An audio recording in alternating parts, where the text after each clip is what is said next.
I'm about to drive a car that I have waited 30 years to drive, and I'm pretty excited. Hey guys, welcome back to the shop. I needed another project like I needed a hole in my head, but here we are. And now I have a 51 Henry J. I wanted this car for the last 30 years. It was my uncle's car. He died a few years ago, and my cousin and me finally made a deal. It's mine now. I had it shipped here all the way from Salt Lake City. Today we are going to get it running and drive it. Now this car has been sitting for a few years. My cousin didn't have a lot of time to work on it, so like I said, he eventually sold it to me, and I finally got it here a few days ago. Now it'll crank up and idle a little bit, but it won't stay running. The gas is going bad in it. The carburetor isn't working right. It's a quadrijet, but I don't think the accelerator pump is working. So we're going to clean it up, get the engine running. The oil pressure gauge doesn't work, I hope. Either that or I don't have oil pressure, because it didn't come up as soon as I cranked it up, but I've only had it running for a few seconds at a time. So I need to make sure the oil pressure is actually there, and then once I make sure that's there, we can start working on the engine and get this thing running and driving today. Okay, so the good, the bad, the ugly. The good, the body's in pretty good shape. There's a few dents here and there. The hood's kind of screwed up on the hinges where they don't bend right, but and it's missing a few things, but not that big a deal. There's no giant rust holes or anything other than the rocker panel on the passenger side. The body's in really good shape. The window glass, the front windshield, the rubber around it is fine. Everything else is junk and trashed and cracked and rotted, but I can order that stuff from somewhere and get it coming. Now, it's got a 350 Chevy in it, double hump heads. It's got a turbo 350 transmission, and it's already had the rear end swapped over to a 9-inch Ford. The front suspension has been changed to Mustang 2 style front suspension, and that's been grafted onto the original frame. It looks like they did a pretty decent job of putting that on there, so I shouldn't have to revisit into that. It doesn't look horrendous or hacked in. Now the interior, or what it has of it, so-so. It's got some bucket seats with some old t-shirts that have been sitting on there for years because they're dry rotted. It's got a B&M Z-gate shifter. It's got an aftermarket steering column. The wiring is a little bit sketchy, but it's functional. The shifter I'm not sure is adjusted right, so I need to look at that. The factory fold down seat, the back part of it is there, the bottom is not. Not sure what I'm going to do there. No trim, no door panels, but we can fix all that. Now the oil pressure gauge doesn't work, I really hope, because if it does work, we don't have oil pressure, because I did get it to crank up for just a few seconds. The gas is going bad in it. It's been sitting for a long time, and I did get it cranked for a few seconds, but it won't idle, it won't stay running. And the few seconds it did run, I didn't have oil pressure. So probably first thing we need to do is get this thing running where I can check and make sure we've got oil pressure. Okay, so here's the engine. 350 Chevy, got some double hump heads on it, got a quadrijet and an old YN intake. Now the accelerator pump I don't think is working. I tried to operate it and see if I could get a squirt of gas out of it even after I put some in the bowl. I know I'm getting fuel up from my fuel pump, but I'm not getting accelerator pump shot. So I've got a Holley 600. I'm probably just going to swap the carburetor out and redo the linkage and stuff, because I know that carburetor is good and I know it works. Okay, so go take the fuel line loose, get the carburetor linkage unbolted, and see what we need to do as far as putting the Holley on here. And I'm hoping that this intake is a dual pattern intake, but if it's not, I've got a spread bore to square bore adapter that I can put on there.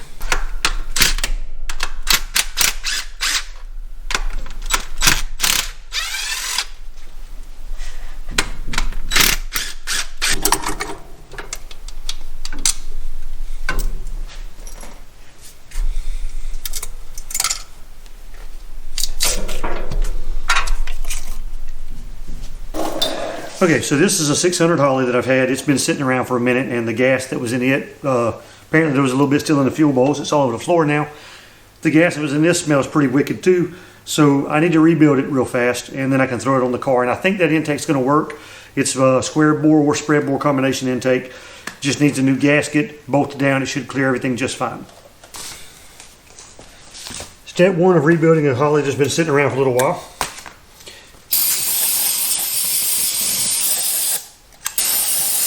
spray it with some carb cleaner.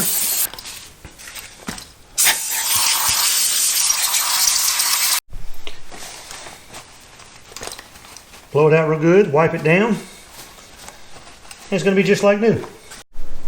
Now I need to see if I can get all the gasket off of it. Alright, bought me a carburetor stud kit, get rid of the bolts.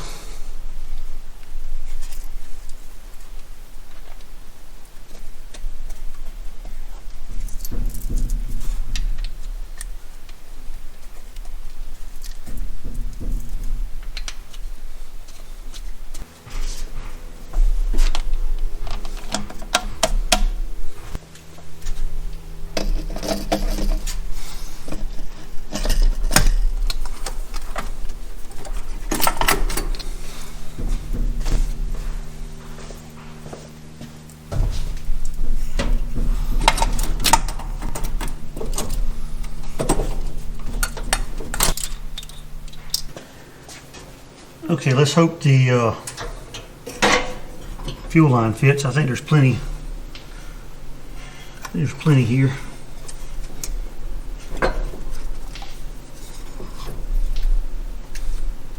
Yeah, it'll work.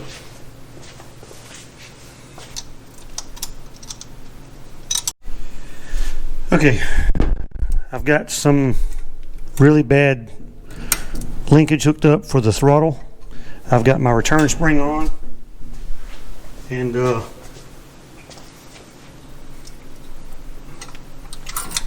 mean, I think it'll work. It's not like it needs to be. Carburetor's bolted down, fuel line's hooked up, so now we can try to crank it. A little starting fluid to get things started.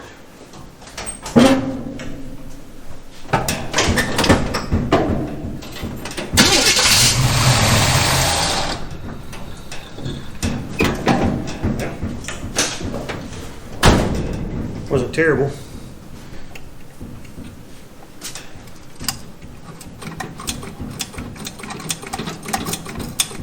There we go. Accelerator pump's working.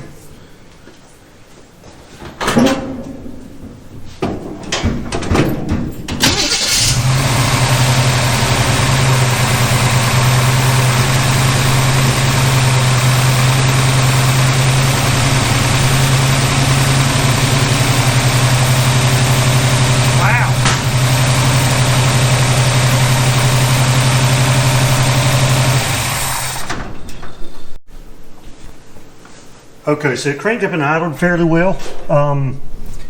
The problem is the backfiring, so I'm going to guess it's something with the distributor cap or a spark plug wire, probably with the distributor cap. I'm going to check that first, and if I don't see anything there, I guess I can crank it up and idle it a little bit more and check, see if anything else is going on. But I don't think it's anything with the carburetor.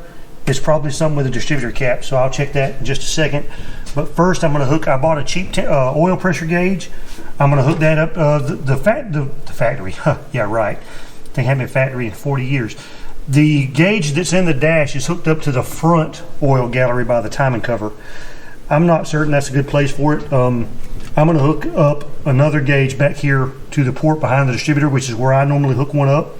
I'm going to hook up a gauge there to make sure I've actually got oil pressure. And if I do, then that's good. If I don't, then we've got a big problem. Okay, so I took a fuel pressure gauge. I was going to hook it into the port in the back of the engine back here by the distributor. I couldn't get the old plug out that's there. So I hooked into the same port. I'm hoping it's just a bad gauge or a clogged up cable or something, or line.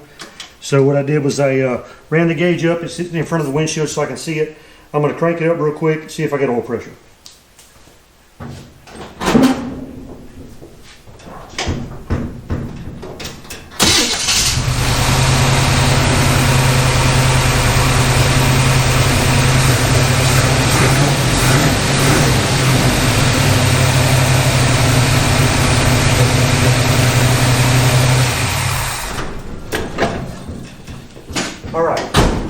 I've got about 60 pounds of oil pressure, so the oil pressure is good. It didn't backfire as much then, but I didn't find anything wrong with the cap. So I'll probably swap the distributor cap anyway. I got to see if I can get the battery strapped down and get the idle set, and then I'm going to try to drive this thing. Okay, so apparently there's a oil pressure shutoff switch on the ignition. Now, I didn't realize that was there. So the gauge actually has, between this oil port and the gauge, there was actually a switch. If the oil pressure is low, it cuts the ignition off, I guess. I'm not sure what it is. I would assume that's what it is. So anyway, now that I've cut the line going to that, I've got to get this line back in there and then see if the problem, I guess clean out the line or change the line and the gauge after that. Yeah. I grabbed another distributor cap and coil that I had laying around, and I'm going to swap. I've already got it swapped. I'm going to swap the wires onto the other cap and coil and see how it see if it stops some of that backfiring. Okay, let's see if that stops some of the backfiring.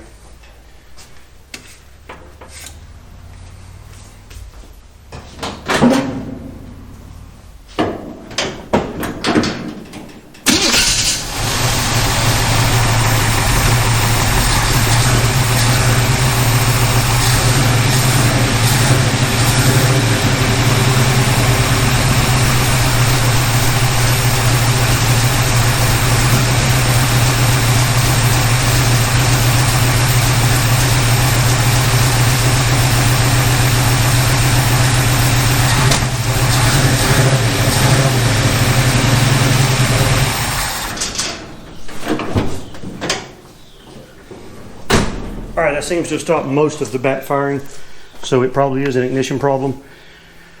Next, I've got to fix the gauges in the dash. They're flopping around, and when I push the gas pedal, my gauges are moving. That's not good. Now, my factory instrument cluster and speedometer, you can see whenever I push the gas pedal, all kind of stuff is moving around down here. And there's a bunch of open terminals on stuff. I need to get all that cleaned up, so I'm going to see if I can get this kind of set up in there, or at least moved out of the way so that I can see what I'm hitting and tie the wires and stuff out of the way. Okay, we got a carburetor changed, so we got a decent carburetor on there. It cranks up, it idles, it stays running.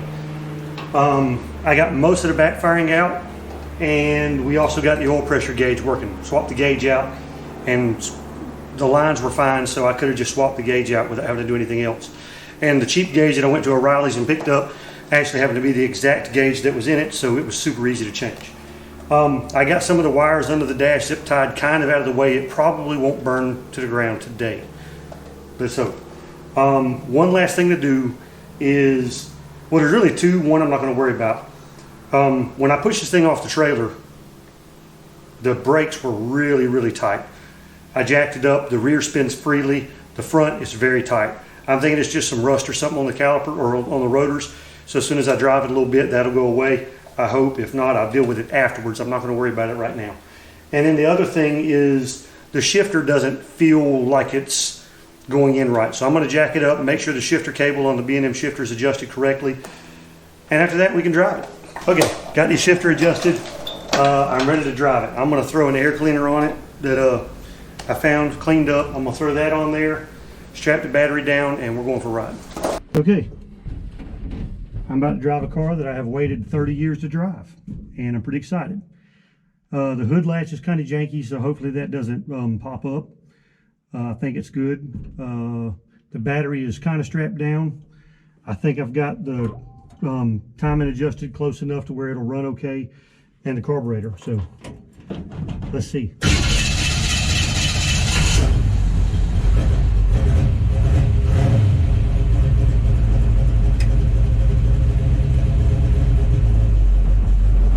There we go.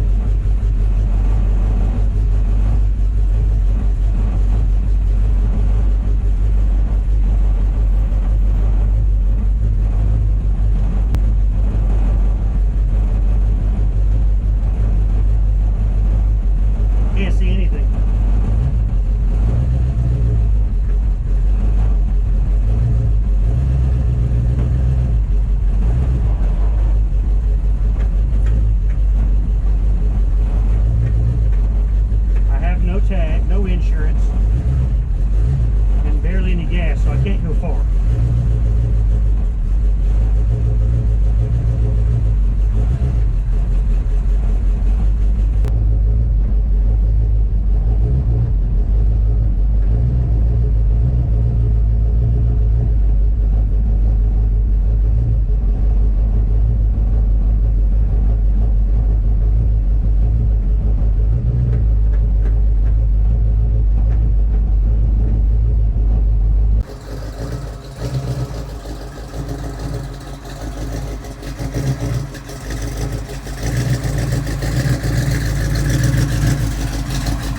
handful.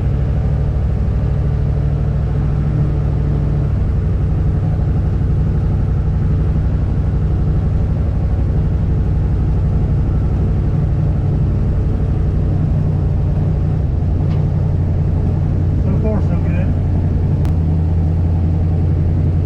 It's got bias plies on the back and radius on the front. It's not cool. Steering's all over the place.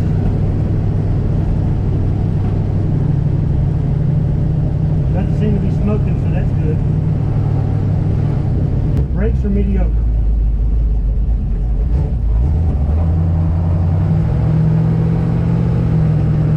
It accelerates pretty good.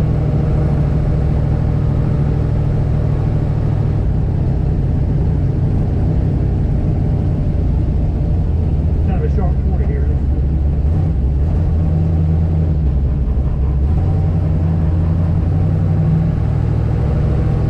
Definitely a rattle trap.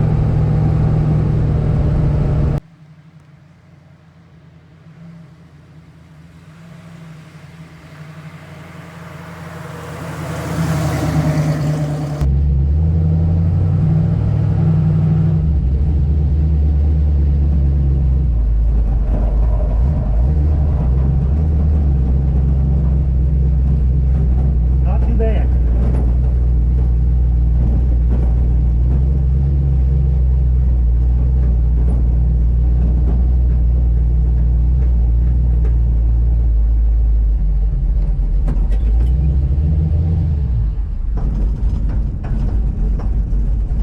Timing's too high. Any day now. This is terrible. This is embarrassing.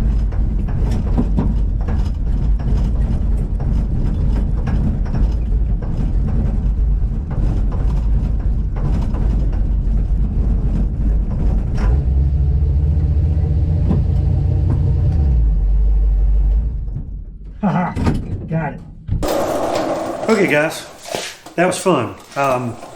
Pretty excited about driving that thing. Like I said, I've been thinking about it for a long time. So finally got it, and I plan on doing a lot of videos on this, but there's still tons of Nova stuff coming, so don't get discouraged. If you're here for the Nova stuff, you won't be disappointed. I'm working on the cage and Franken Nova already, and that'll be probably the next video comes out is me installing the cage and that. And then very soon will be the video of me taking this to the drag strip. So we'll see you guys soon. Subscribe while you're here, and thanks a lot for watching.